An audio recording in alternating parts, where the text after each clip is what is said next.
पंडित श्री रामनाथ शहर के बाहर अपनी पत्नी के साथ रहते थे। एक दिन जब वो अपने विद्यार्थियों को पढ़ाने के लिए जा रहे थे, तो उनकी पत्नी ने उनसे सवाल किया कि आज घर में खाना कैसे बनेगा, क्योंकि घर में केवल मात्र एक मुट्ठी चावल भर ही है। पंडित जी ने पत्नी की ओर एक नजर से देखा, फिर बिना किसी जवाब के वो घर से चल दिए।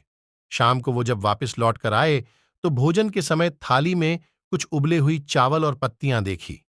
ये देखकर उन्होंने अपनी पत्नी से कहा, भद्रे, ये स्वादिष्ट शाक जो है वो किस चीज से बना है? पंडिताइन ने फौरन जवाब दिया, सुबह जब मैंने आपके जाते समय आपसे भोजन के विषय में पूछा था, तो आपकी दृष्टि इमली के पेड़ की तरफ गई थी। मैंने उसी के पत्तों से यह शाक बनाया है। पंडित जी ने बड़ी बेफिक्री के साथ कहा, अगर इमली के पत्तों का शाक इतना स्वादिष्ट होता है, फिर तो हमें चिंता करने की कोई आवश्यकता ही नहीं है। अब तो हमें भोजन की कोई चिंता ही नहीं रही।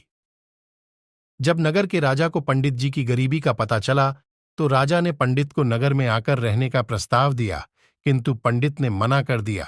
तो राजा हैरान हो गया और स्वयं जाकर उनकी कुटिया में उनसे मिलकर इसका कारण जानने की इच्छा हुई। राजा उनकी कुटिया में गया तो राजा ने काफी देर इधर उधर की बातें की, लेकिन वो असमंजस में था कि अपनी बात किस तरह से पूछे।